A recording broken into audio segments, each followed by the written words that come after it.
sa labas ngayon guys sa may Changdong Station dito sa Line 4. May kausap ako guys kaya maaga akong umalis sa bahay. So hindi ko alam kung saan kami pupunta guys. Basta bahala na kung saan niya ako dalhin kasi yung kausap ko yung Korean. Kaya maaga tayo guys kasi mahirap kausap ang mga Korean. Kailangan nandun ka na before yung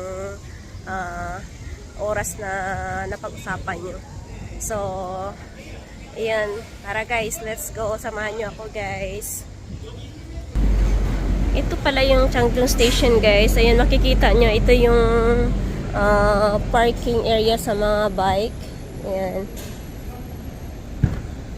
Ayan guys. At saka ito yung bagong gawa na building guys. So, ano ba yung tawag dito? May seed cube. Ayan nakalagay oh. Ang taas ng building na to guys oh. Bagong gawa to.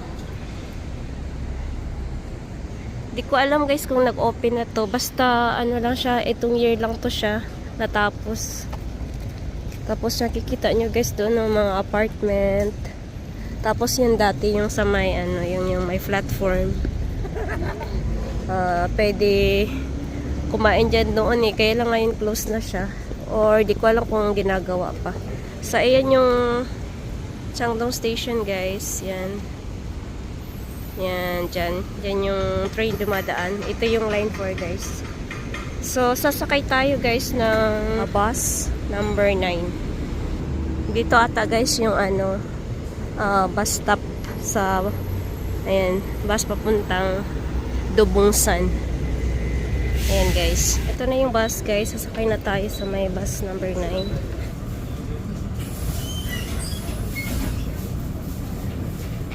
Ayun guys, sasabas na tayo. Paalis na yung bus.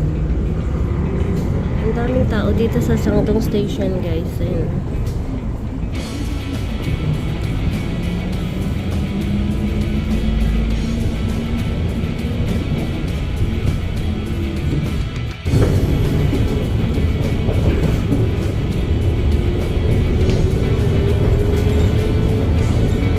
Yan guys, nakababa na tayo ng bus at punta tayo doon sa may convenience store, sa may Nice to See You. Ayan guys, andito na ako sa may Nice to See You convenience store, malapit dito sa kanila.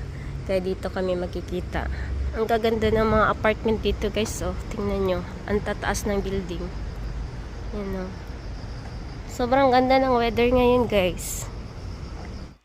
Yan guys, nagkita na kami ng Korean friend ko at niyaya niya ako na pumunta daw kami dito sa may bakery and cafe malapit sa kanila. Nga pala guys, bagong bukas daw to at masarap daw yung mga tinapay dito kaya dinala niya ako dito para matry ko daw rin yung mga tinapay. So, pasok tayo guys sa loob. Yan guys, ito yung in-order namin. Di ko alam, dami niyang in-order. Gusto niya atang ipatry lahat. Ayan guys, iba-ibang flavor.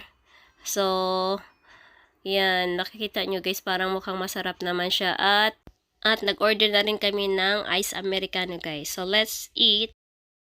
Yun guys, katatapos lang namin kumain. Ang sarap ng mga tinapay nila guys. At dahil ang dami namin nakain, nakapag-decide kami na maglakad-lakad na lang muna. Kasi maganda din yung weather. So, let's go guys.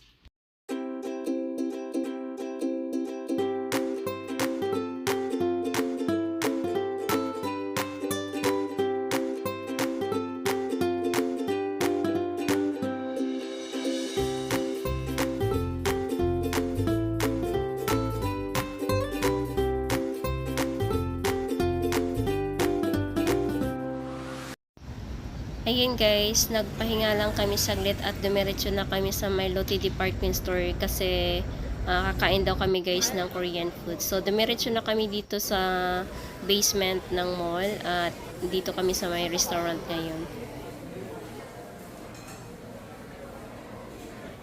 Nakapag-order na kami guys ng Korean food at inaantay na lang namin yung pagkain.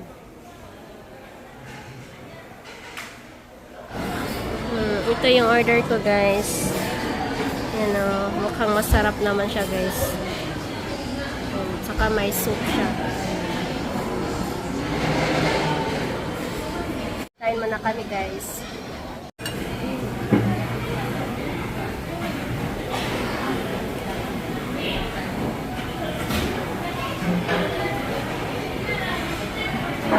Guys, nandito na ako sa E-Mart. Umuwi na yung friend ko. So, daan muna ako sa E-Mart guys. May bibilhin lang ako saglit.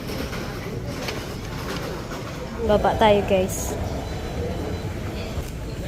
Ayan guys, ang daming, andito ako sa basement. Daming mga putas dito guys. Ayan, ang mga saging from Philippines yan guys, sa Dole. Ayan. Bili tayo ng naengmyeon guys. Sarap kasi yan pagka tag-init. Ito guys yung Pyongyang bibim naengmyeon at saka Pyongyang naengmyeon. Tingnan natin ano bang bibilhin ko guys. So, meron kasing naengmyeon lang. Meron namang yung bibim naengmyeon. So ito guys. Tungchi naengmyeon lang siya guys. So ito na lang siguro bilhin ko. So ito guys, isa yan no. Good for 4 person daw guys. Ang dami guys, no? Klase-klase. Yan. Ito yung naengmyeon guys. No? Yan. Guys, magbabayad na tayo guys. Punta na tayo sa self-counter.